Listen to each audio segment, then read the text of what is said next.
प्रिय मित्रों, जैसा कि हमें पता है इस समय प्रेरणा ऐप के तहत कुछ प्रश्नोत्तरी प्रेषित की जा रही हैं, जिसका उत्तर हमें देना हो रहा है।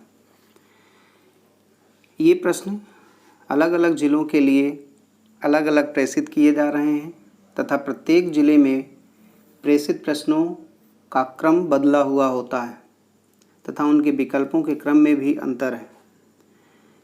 इसे दृष्टिकोण में रखते हुए इस प्रेरणा प्रश्नोत्तरी नंबर 4 का हल प्रस्तुत किया जा रहा है। इसे आप ध्यान से पढ़ लें और फिर अपने प्रश्नों के उत्तर दें। तो आइए हम शुरू करते हैं प्रश्नोत्तरी। प्रश्नोत्तरी 4 का पहला प्रश्न है, बच्चों के स्वाभाविक सतत एवं उचित विकास के मूल आधार हैं। इसमें उत्तर होगा भाषा विकास एवं गणित दक्षता का विकास। दूसरा प्रश्न है, आधारशिला पुस्तिका के कितने भाग हैं? इसका उत्तर है 6 भाग हैं। तीसरा है, गणित शिक्षण की पूरी तरह से प्रक्रिया होती है मूर्त से अमूर्त की ओर। अनुप्रयोग के लिए शुद्ध शब्द है, यहाँ पे इंग्लिश वर्ड बताना है अनुप्रयोग का, जो है एप्लीकेशन। सीखने की किसी भी गतिविधि में प्रायः कितने चरण होते हैं?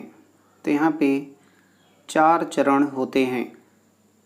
QR कोड का पूर्ण रूप है, इसका आंसर होगा क्विक रिस्पांस कोड। दीक्षा ऐप किसके द्वारा विकसित किया गया है? तो हम जानते हैं कि इसका विकास NCERT द्वारा किया गया है। भाषा सीखने सिखाने का क्रम है लिखना, पढ़ना, बोलना या सुनना। इसमें जो सही उत्तर होगा सुनना, बोलना, पढ़ना एवं लिखना, डी आंसर होगा। बच्चों के अंदर सीखने की असीमित क्षमता किस काल में होती है?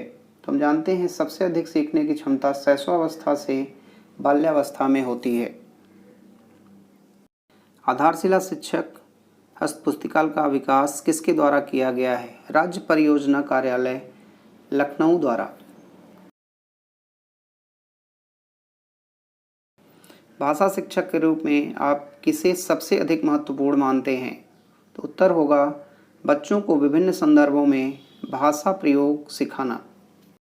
कौन सा वृक्ष दूर है, कौन सा वृक्ष पास है, किस कौशल पर आधारित है? तो निश्चित तौर पे यह तुलना करने पर आधारित है। गणित सीखने में सबसे अधिक महत्वपूर्ण है समझना। उत्तर होगा समझना। गणित सीखने का एक निश्चित क्रम है। इस क्रम का आंसर है सबसे पहले अनुभव, तब भाषा, तब चित्र और प्रतीक एवं संकेत। लिखने के लिए जरूरी कौशल है गद्यात्मक कौशल, भाषा रचना संबंधी कौशल, संज्ञानात्मक कौशल, उपरोक्त सभी। इसमें उत्तर होगा उपर्युक्त सभी। बच्चों में सुनने का कौशल विकसित हो जाता है जब ध्वनियों को सुनकर पहचान लें, सुनी हुई बात का मतलब समझने लगें, सुनी गई बात पर सटीक अनुक्रिया देने लगें, उपर्युक्त सभी। बोलना कौशल में सर्वाधिक महत्वपूर्ण है शुद्ध उच्चारण कर। पढ़ना कौशल में सर्वाधिक महत्वपूर्ण है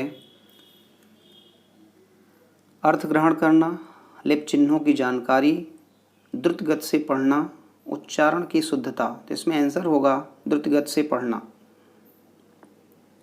लर्निंग आउटकम की गतिविधियों का चरणों का सही क्रम क्या है? इसमें है अनुभव, चिंतन, अनुप्रयोग तथा निष्कर्ष। लिखना एवं पढ़ना सीखने के संदर्भ में कौन सा कथन सबसे उपयुक्त है? लिखना और पढ़ना सीखना समान रूप से अंतः संबंधित हैं।